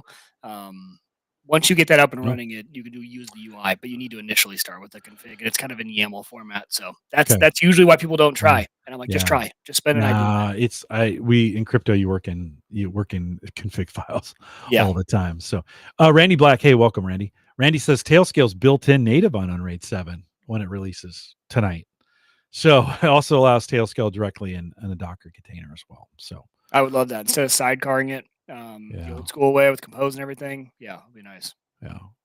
Justin said my tri-tailscale funnel through see how that works. See, that's all they're offering all these new things now. There's Yeah. Tailscale Drive, I think, which is essentially you can set up one of your drives to just show up like a attached storage. I don't know. There's a lot of new things. I haven't kept up on it.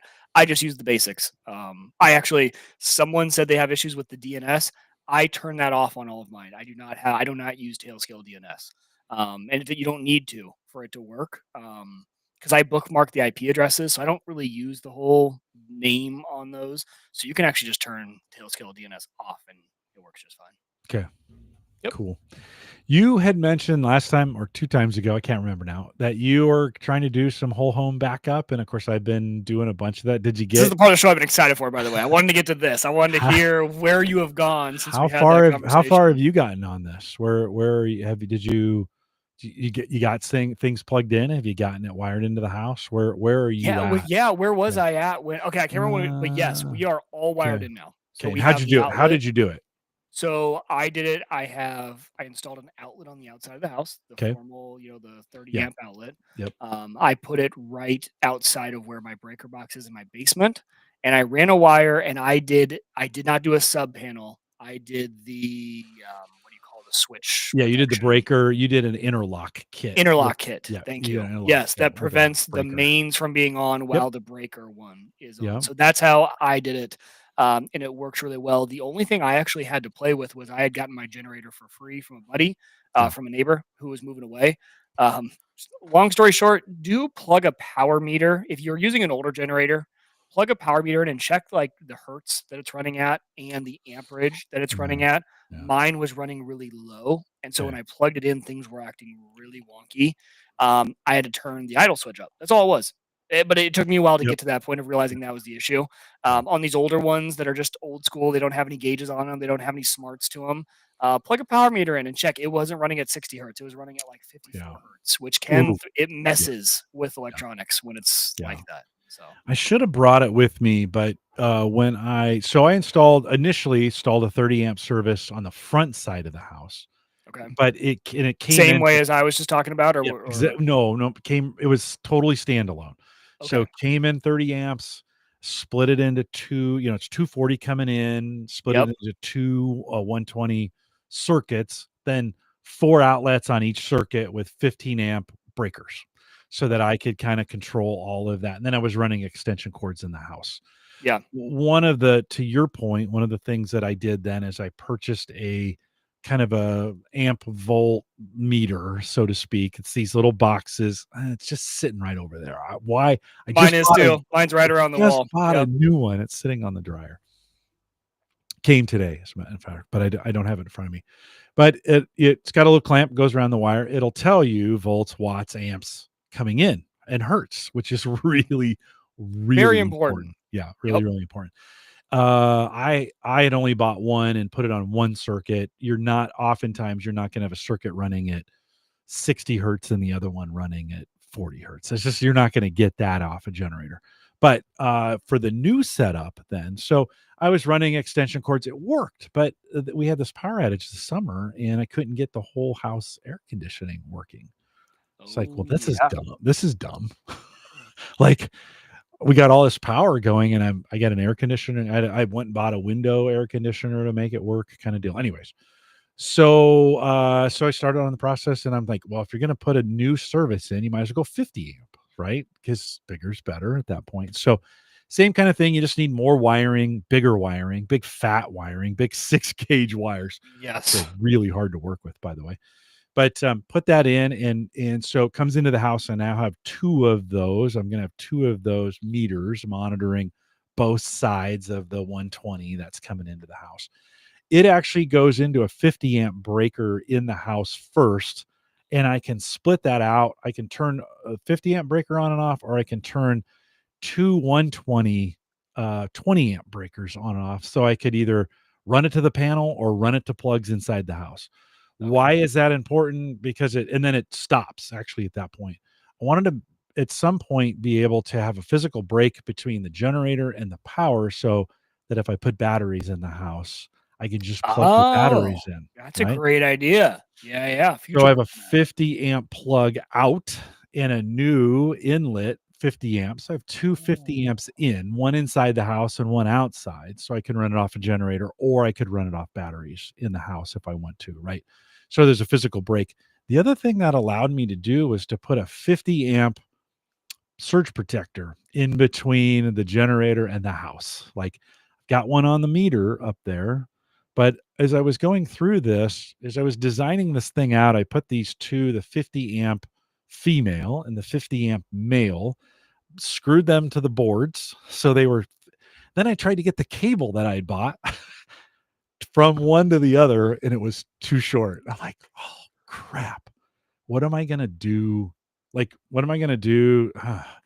And so I started looking for like a 2-foot 50. And listen, wiring's super expensive right now, oh, it's right? I mean, unreal. It's unreal. super expensive. I mean, Yeah. it's $10 a foot for this 6 gauge wire when you go to buy it, right? I mean, it's super expensive. It's like, oh, I could make my own, blah, blah. Well, I stumbled across in the RV world, they have these 50 amp surge protectors. And the one I bought has a little gauge on the front of it, and it tells you exactly what kind of power is coming in. Is it 3 phase? Is it bonded? Well, I'm going to talk about here in a second. Bonded versus unbonded, which becomes Yep. really, really important, right? In this. So it's like, oh, cool. I'll get 2 things for one, and actually 3 things for one, because it'll become an extension cord for basically to allow me to get to the setup. So got that all put in, got it set up, routed it in like yours. So I have a 50 amp breaker that's in my box in a disconnect, an interlock kit that's in there. Fired it up, works great. Took the house down. Oh, one of the other things to get I think this is where we ended it with you. I did put a soft start on my You did. on my air conditioner. Did you? Have you done that yet? So it's sitting in the box. It's sitting in the box for Oh, months on my workbench. I just didn't yeah. get around before it got cold to install it.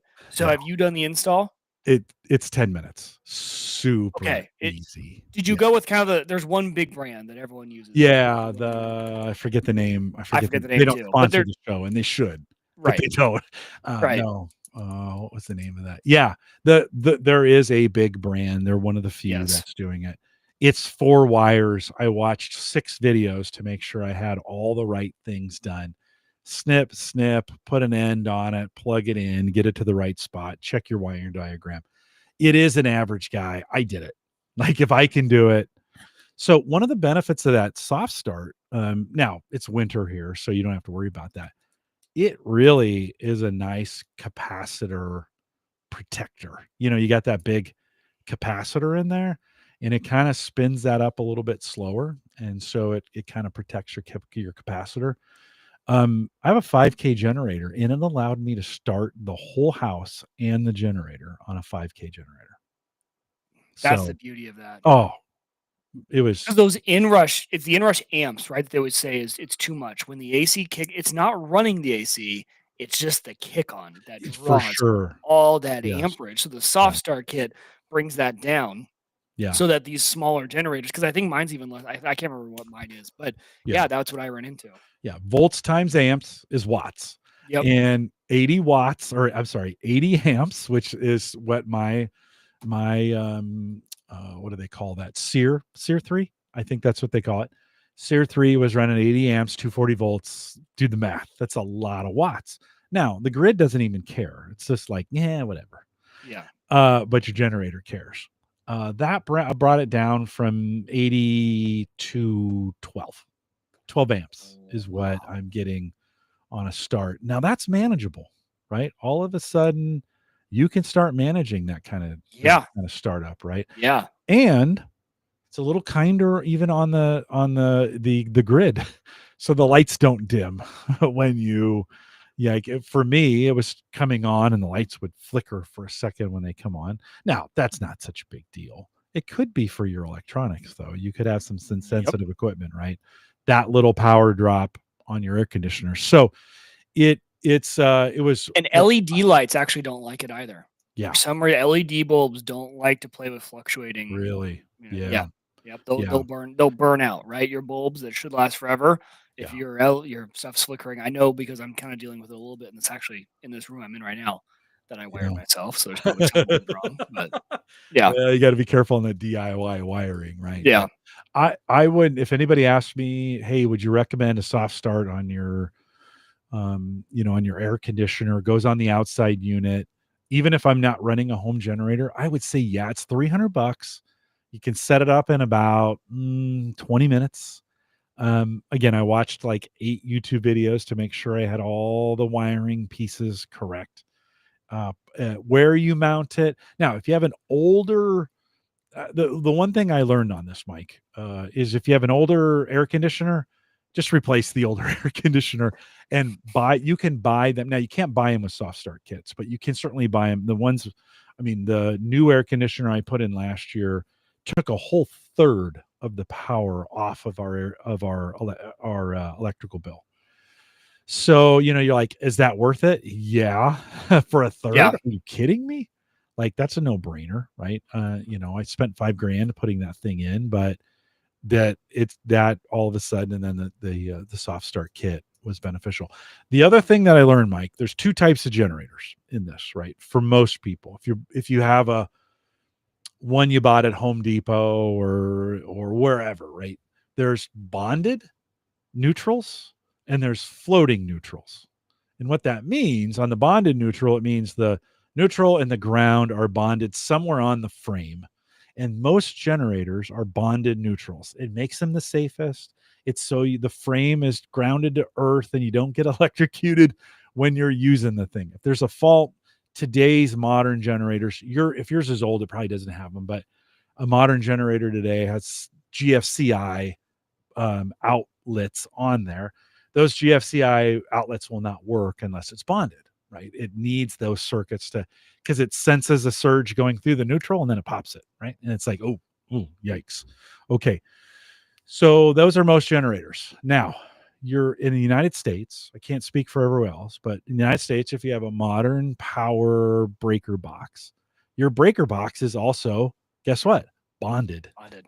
Your neutrals, open up well, if you feel safe doing this, open up the case, take the cover off.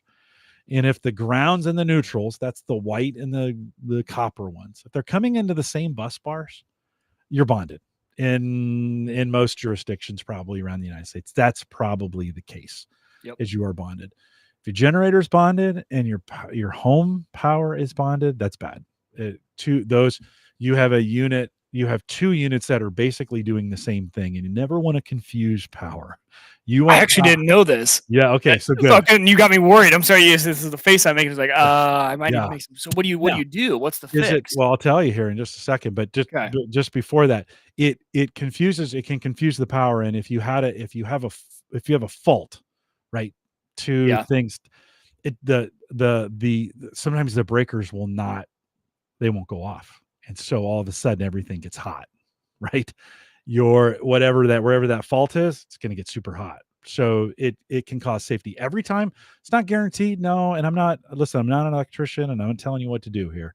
Just saying this is the conditions it creates when you do that. There are generators you can buy that are called floating neutrals, or neutral floating. That's where the neutral and the ground are not put together on the frame. Now, those have different safety problems with them, but that for your home, that's the condition you want. You want all the power in your house. If it's being fault protected, you want it to go through your box, and you want it to go through the ground. That's part of your home. That's what you want, right? You want that condition to be true. My generator was a neutral bonded. The one I bought was neutral bonded. It means somewhere in the box, those two were put together. So what I did is I found in the box, you can go in there and find where those, you have to look at the wiring diagram or look at the wiring. Generally where you probably have a grounding screw on your generator somewhere. Okay.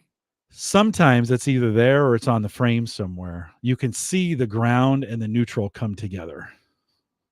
You take them apart. Right? You just take them apart. Okay. Some people, there's 1,000 YouTube videos on this, so make sure you can watch some of those as well. Yeah. Some of the folks just tape up the neutral. Okay. That can work. What I did is I put a switch. I bought a switch that can support the amps on there, and I put in some wiring. And what I did is when you switch it off, it means it's not bonded. When you turn it on, it's bonded. So I can switch between the two conditions. So when it's connected to the house, I'll turn it off. That breaks the bond, and it's now an unbonded generator, and it's safe for the house. All the grounds come through the house setup. Trust me, I've watched 1,000 things on this and I've read the NEC codes on this in the United States, a bunch, right? And then when I disconnect it from the house, I can flip the switch down and it will bond it again at that point. And now I can run power tools from the GFCI will work, and some of those kinds of things to make sure it's safe from a grounding situation. Okay, so question then. Huge. So it's been a few months since I put mine in. Yeah. But if I remember correctly, the wiring that I installed into my breaker box. Yeah. Remember, I don't have mine, just goes straight generator plug into the thing. Yeah. Doesn't that have ground and neutral that I put to my bus bars? I thought I did. Yeah. And so does that not connect the two and we're all good then at that point? No. Yes, you are. The problem is the generator, not your wiring. So you brought just 240, right? So you have a black, a red, a white, which is neutral. So black and red are hots, white is neutral, and you have a ground. Yep. You came into your box, you put the white in the bus bar, and you put the ground. But those are bonded in your box. Right, they're bonded. Yep. It doesn't really matter, to be honest. Yeah. Then the black and the red went to your 30 amp circuit, and you plug that in. Perfect. Exactly what I did. You're perfect. Now, that whole system is now bonded in your house, right? Okay. It allows all the breakers to actually work. That's what makes the breakers actually work in what you're doing there, right? Exactly. That's the safety. That's NEC. That's the way it works. But your generator also is bonded. And so if there was a fault, that could be a problem. Not in every case. It'll still work. It's just if there's a fault, if you have some wires that get Yeah. disconnected and all of a sudden, or something's not wired correctly. The fault is Interesting. the problem, right? The Okay. fault's the problem for you.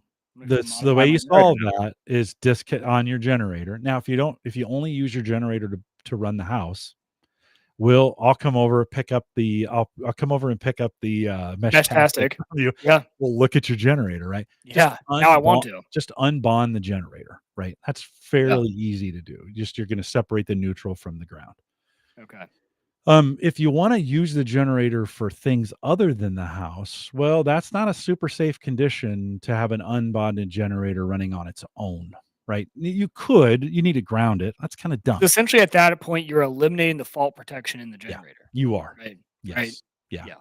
Yeah, you are. Basically, there's a lot Basic. more Yeah. to it than I that, know. right? Yeah. I'm not an But you've kind of. electrician, and I didn't even stay at a Holiday Inn and Express last night, but it is I was an electrician in the military, so I got a few hours of the training there. But yeah, that's not a safe condition to run your generator unbonded by plugging. Now, again, in most cases, in both conditions, if everything is safe, you're going to be fine. It's not like it's going to automatically shock you. But if there's any unsafe conditions, you have a tool that is where the wiring has come loose in the tool, and now you're running that tool, there's no ground.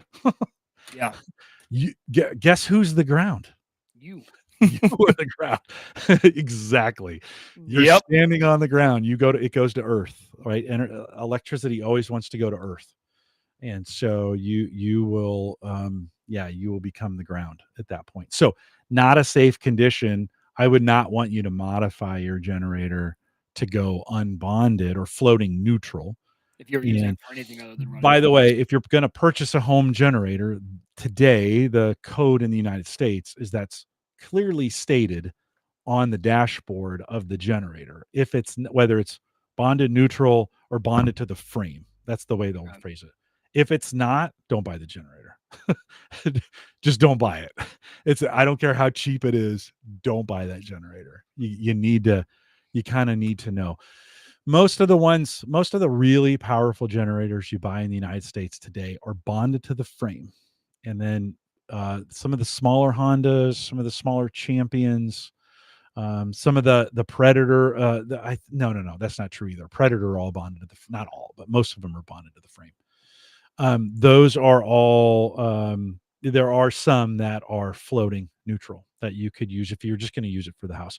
If you bought, Ed is saying to me right now, because Ed Sullivan's listening to this, just buy a Generac. If you buy a Generac and they install it, they take care of all this stuff for you.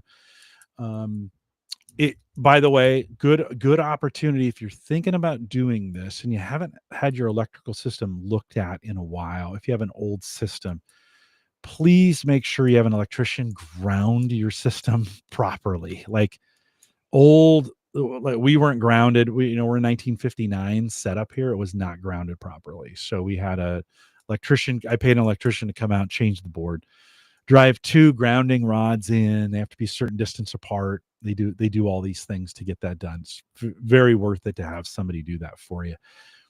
And on all the videos I watch, they say, look, if you're not comfortable doing any of this, don't. Yeah. It's not worth it. But yeah, so that's kind of, Mike, the bonded, the bonded and the unbonded, or the floating and the bonded. I bet I've got 40 hours of learning on that concept to figure that whole thing out, get it set up, know how to test it, run a multimeter on it so we can test it and that kind of stuff. So would it be a problem today? Say the power went out, you plugged your generator in, it'll run the house. Yeah. But if there's a fault at that time, if there's a fault, might not go well. Yeah. It may not. Man, between Unraid 7 coming out and now this, I'm going to be up till about 2 a.m. doing a lot of Googling and updating. Because what shocks me, though, Jim, is I did the same thing when I installed the outlet. I watched a million YouTube videos, how to wire this in. And that never, either they said it and I just missed it, but You like probably I did too. that, The first time I yeah, missed it too. that should be, they should be stating that, because Yeah, that seems so big, and this yeah. is the first time ever hearing about it, and I thought Some I of the kind of newer videos I've said watched, there's been a they're kind of a starting to say it. kind of a controversy over this among the YouTubers on do you need it or not. Some of the old schoolers are like, well, hey, you don't technically you don't have to. Now, the NEC, the National Electric Code here in the United States, the newest version of that, they're very, very clear.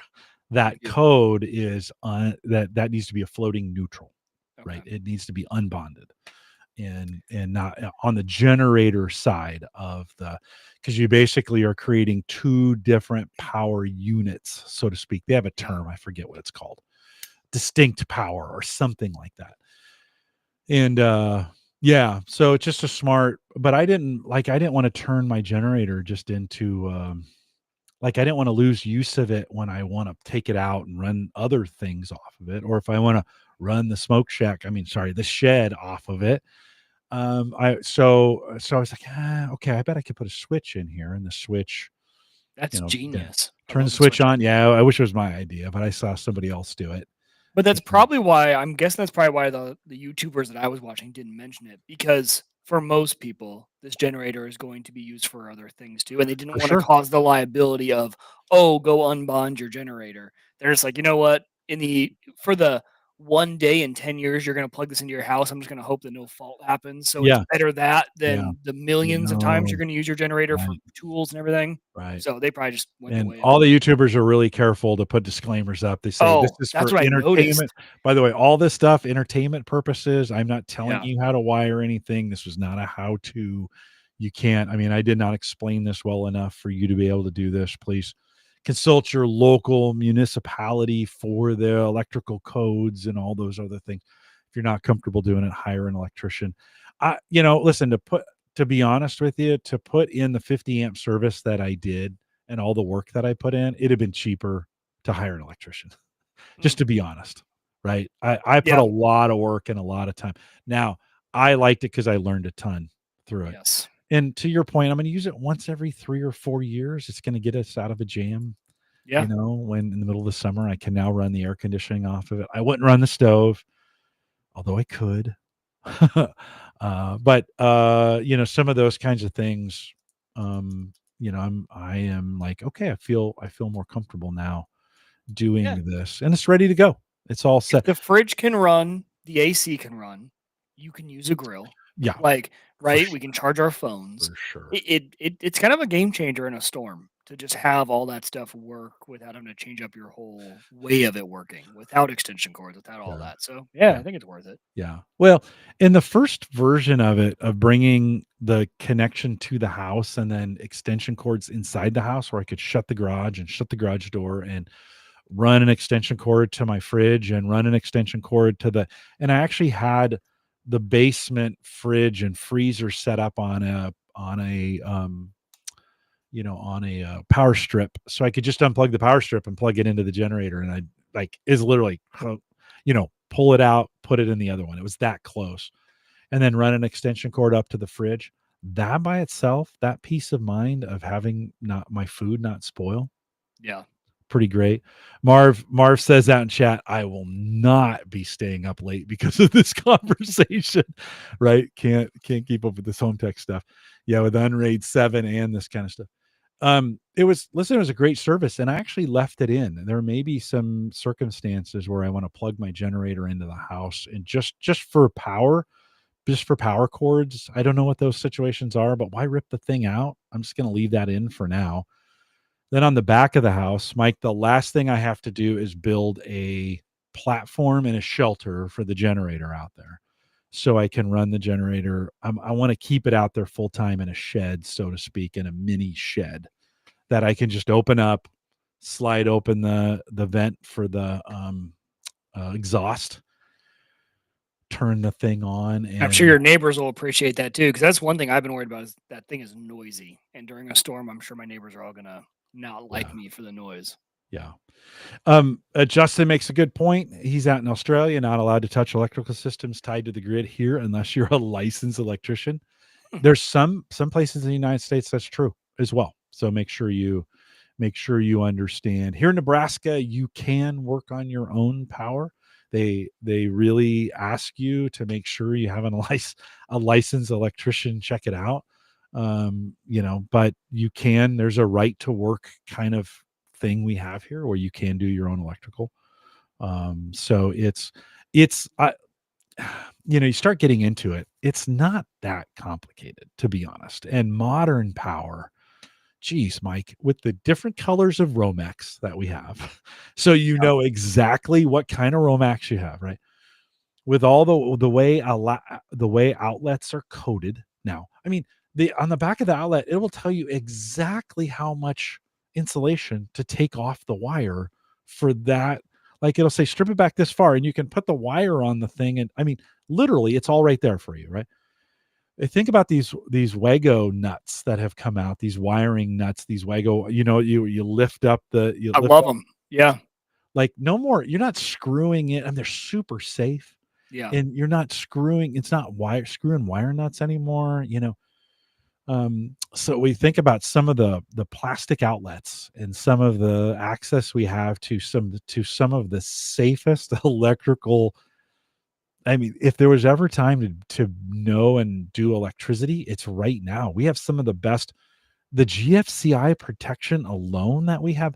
Listen, I didn't, growing up, we didn't have GFCI protectors on our, you stick a fork in you're getting shocked for sure, right? It's not tripping some GFCI breaker or water, right? If there's some, some of those kinds of things. So, there's never been a safer time.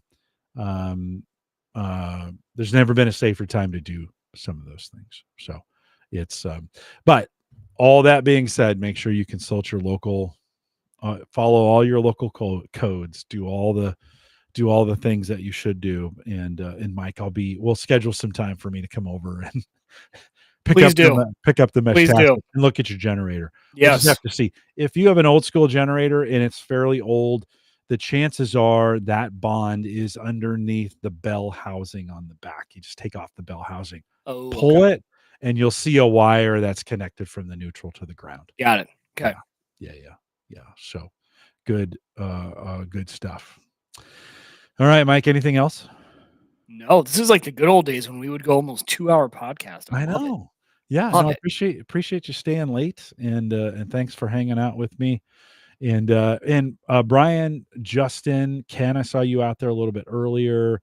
Tony, Randy, thanks for coming out. Randy Black was out here tonight, and Joe, and guys, thanks for coming out. Just a reminder, no live show, or actually no shows for the next 4 weeks. So I'm taking a 4-week break from this. I got a lot of stuff going on at work, and it just made sense to try to not to do these as well. And so live wise, taking a month off, have fun, go do some things. I'm going to take some time off from it, and then we'll be back here, I don't know, February timeframe to get some things going again. We are live generally every Thursday at 8 p.m. Central, 9 Eastern. If you're listening to this on the podcast side of things, chances are you're behind anyways. And so the 4 weeks may have already gone past by the time you get here. There's probably another show waiting for you, whoever that is. Go out and catch that today. If you want to contact me, send me an email, jim@theaverageguy.tv. If you want to join the Discord group, as Mike was talking about, the game from what seems like 1,000 years ago when we first started talking about this on the show, theaverageguy.tv/Discord, and we'd love to get you in there. I know Randy says boo to breaks, but I really need one. So I appreciate you guys letting me take one off. TheAverageGuy.tv platform, both web and media hosting, powered by Maple Grove Partners. Get secure, reliable, high-speed hosting from people that you know and you trust. You know it's Christian. If you need hosting from him, check it out today. MapleGrovePartners.com. I think actually I have him scheduled for the comeback show. I do. So I'll be back February 6th. So it's not quite 4 weeks. It's kind of 3, but we'll just call that. He's coming back February 6th. And so he'll be on here as well. We are generally live every Thursday, 8 p.m. Central, 9 Eastern, out at theaverageguy.tv/live. Love to have you join us in chat if you're listening to the podcast. If you're out there in the live with the live group. Stay around, maybe a brief post show. But thanks for coming out. With that, we'll say goodbye, everybody. Well, I'm glad I saved you a little bit on that generator thing. I kind of thought that that's one of those things that slips by people. I'm glad you did too. I'm literally like, I'm Googling over here because I'm like, okay, I need to go. I was trying to remember what kind I have. Do you know what kind of generator it is? I don't. That's what I was trying to remember. I can't figure it out. But yeah, I'll just have to go take a look and make that change. Yeah, I really, I don't use my generator for anything else. I use my what's my other battery pack? The thing is, if you do change it, sticker it and say, hey, this is a floating neutral, right? So that it, just in case somebody pulls it out of your garage for some reason or whatever, to say like, yeah, that's a good point. This is a floating neutral. The newer ones have some safety features built into them. If you take an older one and you modify it, okay, well, it's a little sketchy at that point. And then I would make sure, like, once you modify it, you got the floating neutral on, I would plug everything in first and have all the breakers off. Then I would start the generator, right? But you want everything plugged in so that you're connected, you're bonded at that point to the house. And then you can start turning on, you can turn on your generator breaker. I would turn off the house one, like the house would be off first. And then maybe your individual ones are off, and then come in, turn on your generator breaker to the house, turn on the breaker on the generator first. Yeah. Put the breaker in the house, the main one, and then just start turning on the ones you need. Yeah. That's what I did when I was testing, and it worked out pretty well. I got to get the soft starter on there too. I ordered it, and then it's finally in. Randy, make sure Randy says going to talk to his dad. He says going to have to talk with my dad about his generator to check on the grounding now. Okay, just remember on this, there's a ground outlet on most generators that you could do a traditional ground, right? In this case, this is not that. This is somewhere in the computer. I know you know this, but I'm just gonna say it anyways. Somewhere in the generator, the neutral, there's a neutral wire in there. Can be any color. It's generally white, but any color. And the ground are together. They're actually wired together. That's what you need to separate those two in the back, so that that becomes they call it a floating neutral. And like I said, I wanted to wire mine in so I could switch them between the two to make sure that, because I do want to use my generator for other things. Now, I still need to, I wired it all up. I got the right gauge wire. I got the right switch. Tested it off. I need to go out now, and I'm pretty sure I'll be safe, but I'm going to go out and test I'm going to fire it up and then running meters through every single outlet. Then I'll run it in and test it here into the house, just to kind of make sure everything's kind of set up and ready to go. It's just been a little cold. Yeah, I know. That's why I haven't done the soft start kit. Yeah. A little cold. Yeah. Well, it'd be good to get that in if you do a spring service, on your air conditioner. If you got a company that comes out and does their spring service, do it right before they come, because then they'll come out and clean your air conditioner. They come out and clean the coils. Then they test everything just to make sure and that's kind of a good way of making sure you did it right, because they'll test it at that point. So doesn't it take like 6 power ons to learn? Learns the draw. It does. Yeah. So you install it and then let it run a couple times, and then it has an app, and the Soft Start has an app, and then it'll tell you, I wonder if I got mine right here. It'll tell you what the draw, maybe when I look it up here, let's see. Easy Start. Micro Error, by the way, is the name of the company. Yep. That's what I did too. I can't see it because it's disconnected right now. It's off, right? Obviously, it's 18 degrees outside. So the chat room really wants to talk about Unraid. They're like, go. I just clicked update for you guys. Yeah. So updating? Mine's going. So I'm just gonna let it go. I'm letting it fly. Where do you go? Where do I go to upgrade this thing, to update it? You click on top 6.1, 6.12.13. I'm assuming that's the last thing. There was 14 was the latest. Oh, okay. And then if you click on the hamburger icon on the far right next to the Unraid logo, and then there's a check for updates there.